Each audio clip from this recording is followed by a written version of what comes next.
لا يستوي القاعدون من المؤمنين غير أولي الضرر والمجاهدون في سبيل الله بأموالهم وأنفسهم فضل الله المجاهدين بأموالهم وأنفسهم على القاعدين درجة وكلا وعد الله الحسنى وفضل الله المجاهدين على القاعدين أجرا عظيما۔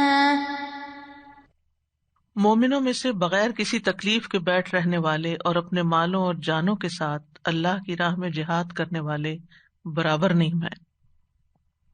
جان و مال سے جہاد کرنے والوں کو بیٹھ رہنے والوں پر اللہ نے درجے میں فضیلت دی ہے، اور ہر ایک سے اللہ نے اچھا وعدہ کر رکھا ہے، اور اللہ نے مجاہدین کو اجر عظیم دے کر بیٹھ رہنے والوں کی نسبت فضیلت سے نوازا ہے۔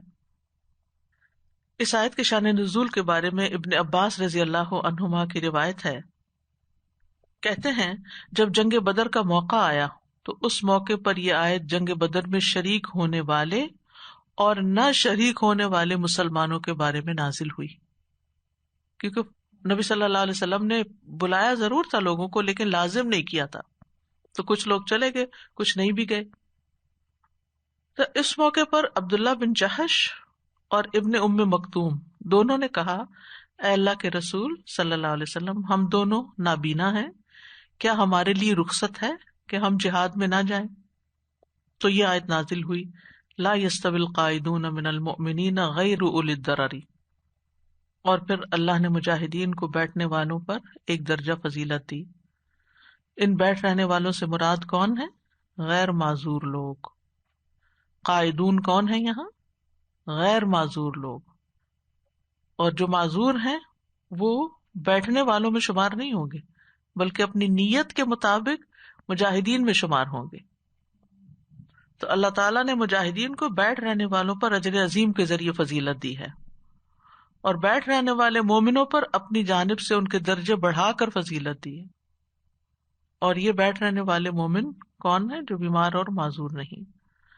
اسی طرح ایک اور روایت میں آتا ہے صحیح بخاری کی، سہل بن سعد کہتے ہیں میں نے حاکم مدینہ مروان بن حکم کو مسجد میں بیٹھے ہوئے دیکھا تو میں ان کے پہلو میں آ کے بیٹھ گیا۔ انہوں نے ہمیں زید بن ثابت کے حوالے سے بتایا کہ رسول اللہ صلی اللہ علیہ وسلم نے انہیں لا یستوی القاعدون من المؤمنین والی یہ آیت جو ہے لکھنے کا حکم دیا، تو آپ ان کو لکھوا رہے تھے۔ ابھی لکھوا ہی رہے تھے کہ اتنے میں عبداللہ بن ام مکتوم آ گئے۔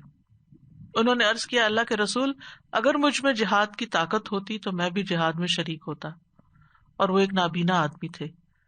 اس پر اللہ تبارک و تعالیٰ نے اپنے رسول صلی اللہ علیہ وسلم پر وحی بھیجی۔ حضرت زید بن ثابت کہتے جبکہ آپ کی ران میری ران پر تھی، جو مجھ پر اتنی گراں ہو گئی کہ مجھے اب میری ران کے ٹکڑے ٹکڑے ہونے کا خطرہ محسوس ہوا۔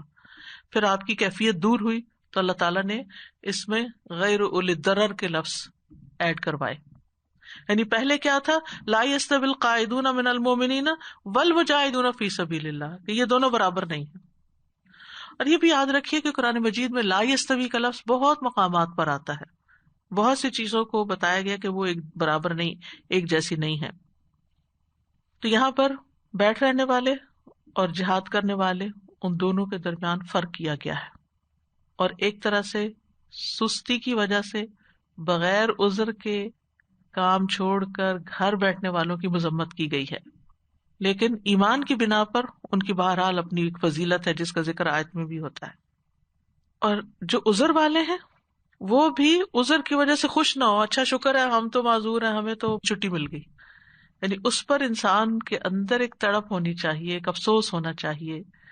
یعنی وہ شخص جو کسی بھی طرح ڈسیبل ہے، چاہے آنکھوں کی تکلیف ہے، چاہے چل نہیں سکتا، یا مریض ہے، یا بڑھاپا ہے، یا یہ کہ سامان ہی نہیں ہے، کیونکہ اس زمانے میں تو اپنا گھوڑا اپنی تلوار ہونی چاہیے تھی، وہ نہیں ہے، لیکن اس کی نیت ہے کہ اگر میرے پاس یہ ہوتا تو میں ضرور جاتا۔ لیکن جو شخص تکلیف میں مبتلا ہے اور پھر وہ پیچھے رہنے پر خوش اور راضی ہے، تو اس کی نیت ہی نہیں، اس کی خواہش ہی نہیں، تو پھر یہ بیٹھ رہنے والوں میں شمار ہوگا۔ تو اس سے یہ بھی پتہ چلتا ہے کہ نیت سے کتنا بڑا فرق پڑ جاتا ہے۔ صحیح بخاری میں آتا ہے غزوہ تبوک کے بارے میں کہ جب نبی صلی اللہ علیہ وسلم وہاں سے واپس تشریف لائے اور آپ مدینہ کے قریب پہنچے تو آپ نے ایک بات فرمائی کہ مدینہ میں کچھ لوگ ایسے ہیں کہ تم جس راستے پر چلے اور جس وادی کو تم نے عبور کیا وہ تمہارے ساتھ ہی تھے. صحابہ نے عرض کیا اللہ کے رسول صلی اللہ علیہ وسلم وہ تو مدینہ میں تھے. آپ نے فرمایا ہاں وہ مدینہ میں تھے لیکن عذر نے ان کو روک رکھا تھا، مگر ان کی بھی تمنا تڑپ اور خواہش کیا تھی کہ وہ بھی ساتھ ہوتے. تو اگر ایک شخص کی تڑپ یہ ہو کہ میں یہ بھی نیکی کا کام کر لوں وہ بھی کر لوں، لیکن مجبوری ہے، بیماری ہے، کوئی عذر ہے، نہیں کر سکتا، گھر بیٹھے اس کو اجر مل جائے گا. اور کتنا ملے گا؟ کیونکہ مجاہدین کے درجات ہیں، 100 درجے ہیں، تو کسی کو 50 تک، کسی کو 80 تک، کسی کو پورے 100 کے 100، ان کے اخلاص کے مطابق، ان کی ایفرٹ کے مطابق. تو جو گھر بیٹھنے والے ہیں ان کو پیچھے رہ کے کس درجے کا، کس ڈگری کا افسوس ہوتا ہے، اس کے مطابق پھر ان کے بھی درجات ہیں. تو اگر پینڈیمک کی وجہ سے ہمیں گھر بیٹھنے کا موقع مل رہا ہے تو اس کو انجوائے ٹھیک ہے کریں، لیکن یہ سوچ کے نہیں کہ چل شکر ہے چھٹیاں ہو گئی، ٹریفک سے بچ گئے، یہ ہو گیا وہ ہو گیا. دل میں ضرور رہنا چاہیے کہ کاش ہم اس سے بہتر طور پہ کام کر سکتے اور اللہ کی خاطر لوگوں سے ملتے اور یہ بھی کام کرتے اور یہ بھی ہم اس سے زیادہ کر سکتے تھے.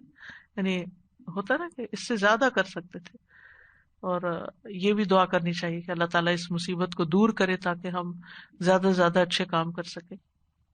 اسی طرح یہ کہ انسان اگر بیمار ہو جاتا ہے اور اس سے کچھ کام چھٹ جاتے ہیں تو اس وجہ سے بھی انسان کو اجر ملتا رہتا ہے، جسمانی تکلیف کی وجہ سے یا سفر پر ہوتا ہے. حدیث میں آتا ہے لوگوں میں سے جس آدمی کو بھی جسمانی طور پر کوئی تکلیف پہنچتی ہے تو اللہ عز و جل اس کے محافظ فرشتوں کو، یہ جو کرامن کاتبین ہیں، ان کو حکم دیتے ہیں کہ میرا بندہ خیر کے جتنے بھی کام کرتا تھا وہ دن رات لکھتے رہو، ہر روز لکھتے رہو تا وقت کہ وہ میری حفاظت میں رہے، یعنی جب تک بیمار ہے. اور اس کے بعد اگر وہ چلا جاتا ہے دنیا سے تو خیر کے ساتھ ہی خاتمہ ہوگا. فضل اللہ المجاہدین باموالہم وانفسہم علی القاعدین درجہ. اللہ سبحانہ وتعالیٰ نے مجاہدوں کو جو اپنے مالوں اور جانوں سے جہاد کرتے ہیں بیٹھ رہنے والوں پر درجے میں فضیلت دی ہے.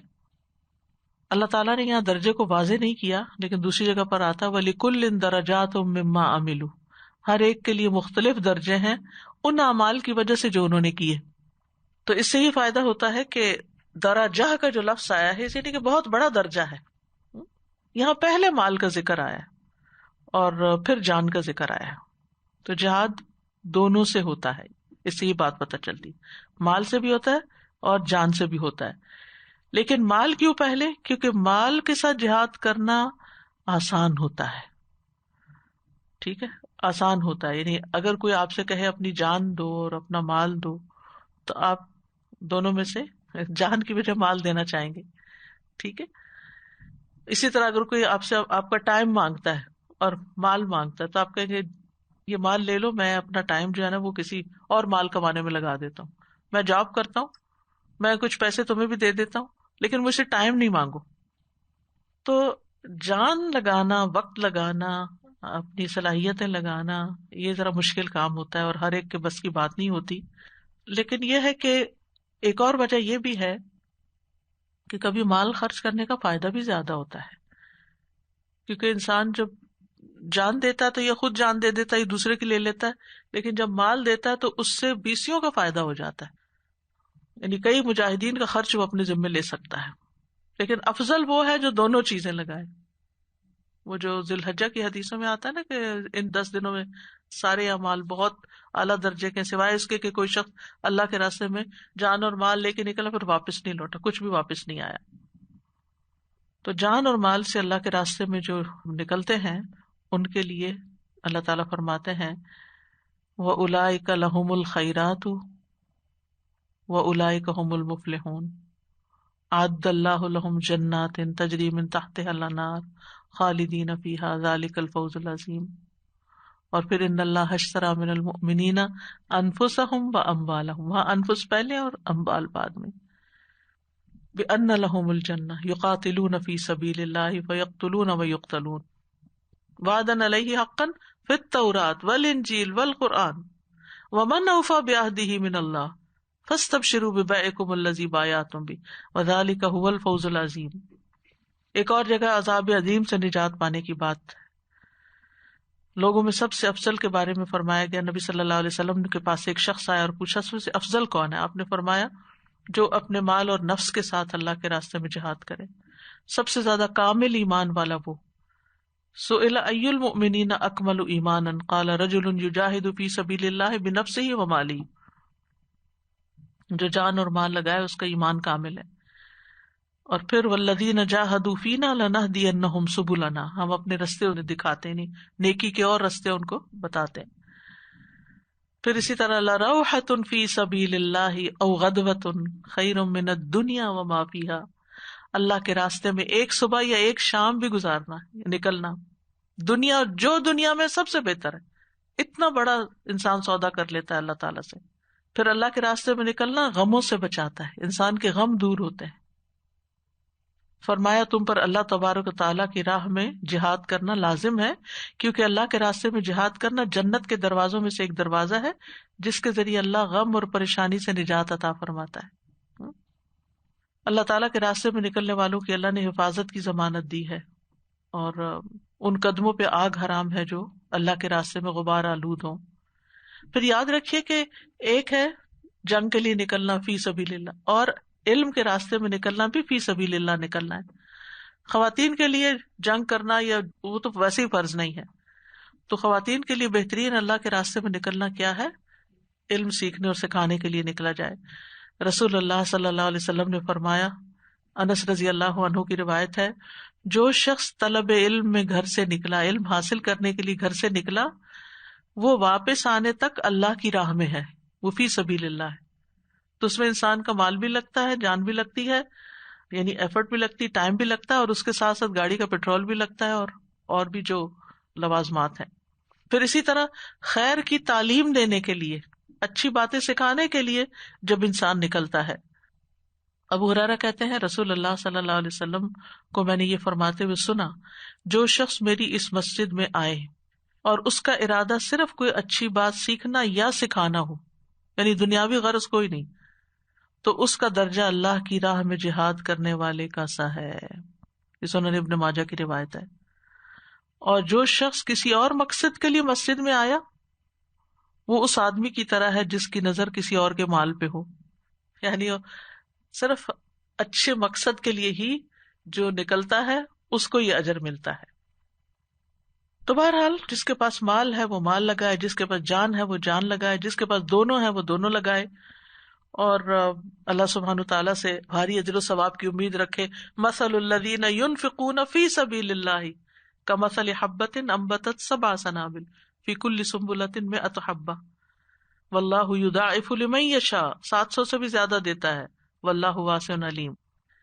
رسول اللہ صلی اللہ علیہ وسلم نے بھی فرمایا، سنن ترمذی کی روایت ہے، جس نے اللہ کی راہ میں کوئی چیز خرچ کی اس کے لیے اس کا 700 گنا لکھا جاتا ہے. یعنی دین کے راستے میں کچھ خرچ کرنا جو ہے اس کا اجر کہیں زیادہ ہوتا ہے. ابو بکر اور حضرت عمر کی مثال ہمارے سامنے ہے.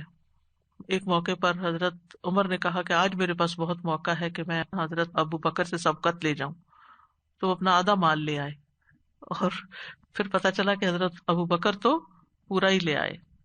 جب آپ سے نبی صلی اللہ علیہ وسلم نے پوچھا گھر والوں کے لیے کیا چھوڑا، کہا میں نے ان کے لیے اللہ اور اس کے رسول کو چھوڑا ہے. تو عمر کہتے ہیں رضی اللہ عنہ کہ میں ان سے کبھی آگے نہیں نکل سکتا. اسی طرح حضرت عمر رضی اللہ عنہ نے اپنی زمین وقف کی تھی، خیبر کا حصہ. پھر اسی طرح حضرت عثمان رضی اللہ عنہ نے بیر روما جو مسافروں کے لیے اور فی سبیل اللہ وقف کیا تھا. جیش اسرا میں، جنگ تبوک میں انہوں نے 10,000 دینار تھے. پھر اسی طرح یہ ہے کہ مسجد نبی کو وسیع کرنے کے لیے انہوں نے اپنے مال سے زمین خریدی تھی اور اس کو بڑھایا تھا.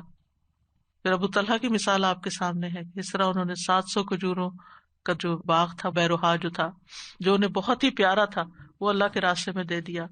جن صحابہ کے پاس زیادہ بڑی بڑی چیزیں نہیں تھی، وہ خاص طور پر صدقہ کرنے کے لیے محنت کرتے، کام کرتے، اور پیسے کما کے پھر اس کے بعد فی سبیل اللہ دیتے. تو یہ جذبہ اور شوق ہے، یقین کی بات ہے نا.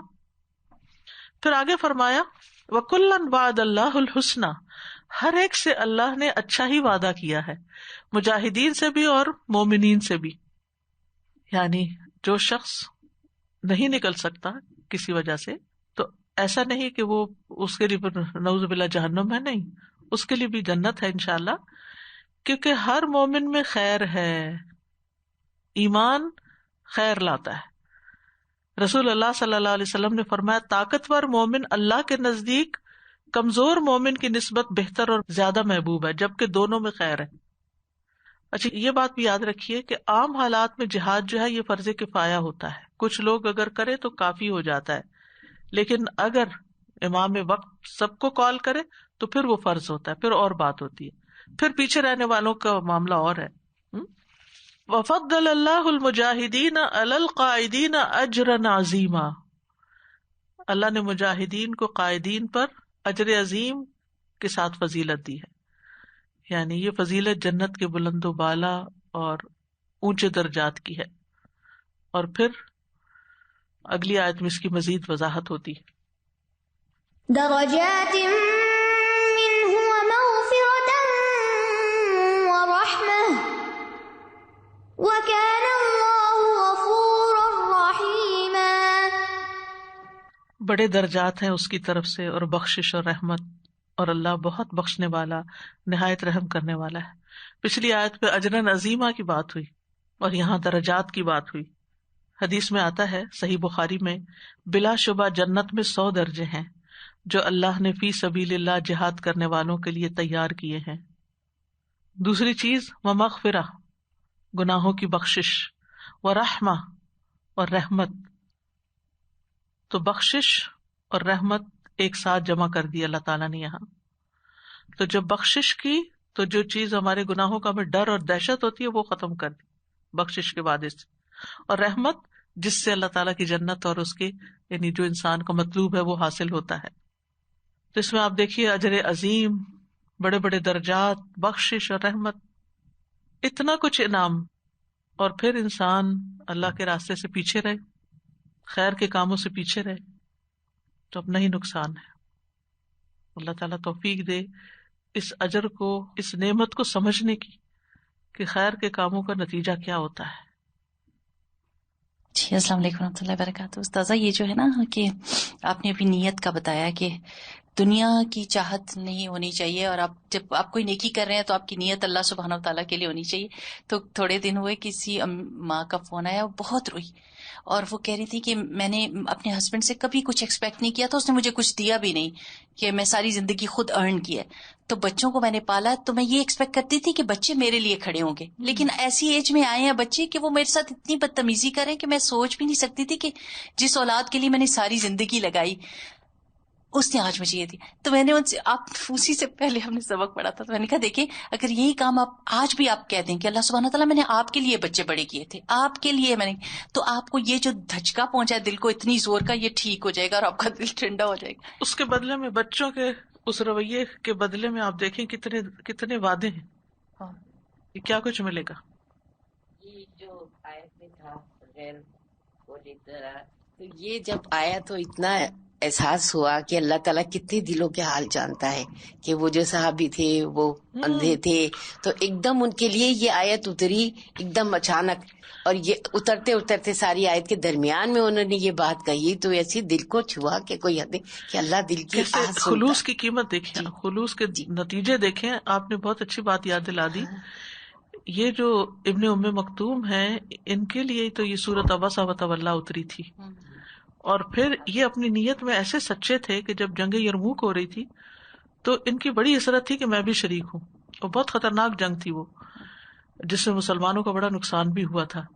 تو انہوں نے کہا کہ آپ مجھے لے چلیں، میں کچھ نہیں کر سکتا، میں صرف جھنڈا پکڑ کے کھڑا رہوں گا۔ اور لے گئے ان کو، اور وہ جھنڈا پکڑ کے کھڑے تھے اور انہیں شہید کیا گیا، اور انہوں نے شہادت پائی، معذور ہوتے ہوئے بھی شہادت پائی۔ تو اصل بات یہ کہ اللہ تعالیٰ ہمارے دلوں کو دیکھتا ہے، اندر کیا ہے، ہم چاہتے کیا ہے۔ ہم صرف اوپر سے لوگوں کو کچھ کرنے کے لیے باتیں کر رہے ہیں یا عذر بہانے کر رہے ہیں، اللہ کو تو پتا ہے نا کہ ہمارے اندر نیت ٹھیک نہیں۔ استاذہ جیسے نیت خراب ہو تو کوئی نہ کوئی موقع آ جاتا ہے کہ خرابی ظاہر ہو جاتی ہے، اسی طرح نیت ان کی اچھی تھی تو آخر وہ موقع آ گیا۔ بالکل بالکل صحیح۔ In these verses, I was contrasting between when Allah promises darajat, maghfirah, rahmah, all of these things. But if you go back to ayah 94, it says that تبتغون عرض الحياة الدنيا, like the contrast between the two. It's so clear. تبتغون عرض الحياة الدنيا, but Allah has promised in darajat. وہ Like کہاں اور think, وہ کہاں. yes, yeah, between the two. Don't go for the lower. Like, بالکل. سر جی آپ نے شروع میں جو پچھلے سبق سے کیا نا کہ لوگ جو ابورٹ کر دیتے ہیں اور اس کا کیا فدیہ اور کیا اس کی سزا ہے, تو میں سوچ رہی تھی وہ جو شخص جنہوں نے نبی صلی اللہ علیہ وسلم سے پوچھا کہ میں نے زمانہ جاہلیت میں اپنی 8 بیٹیوں کو زندہ دفن کیا, تو آپ صلی اللہ علیہ وسلم نے ان کو بھی اس کا کفارہ ادا کرنے کے لیے کہا, جبکہ وہ تو کہتے ہیں نا کہ مسلمان ہونے کے بعد سارے گناہ معاف ہو جاتے ہیں پچھلے جو زمانے جاہلیت میں. لیکن یہ کیسا گناہ؟ بھول چوک, علماء کہتے ہیں کہ بھول چوک جیسے حدیث میں بھی آتا ہے نا کہ معاف ہے سوائے اس کے, قتل میں بھول چوک بھی معاف نہیں, لیکن وہ تو انہوں نے کہا نا کہ دینا ہوگا. انہوں نے تو یہ کہا نا کہ زمانہ جاہلیت میں نے قتل کیے تھے, تو پھر بھی ان کو کفارہ دینے کے لیے کہا, کیونکہ وہ ایک جو گلٹ ہوتی ہے نا اندر, وہ بندے کو کھا جاتی ہے, تو جب کفارہ دیتا ہے نا تو وہ انسان کے حق میں بہتر ہوتا ہے پھر.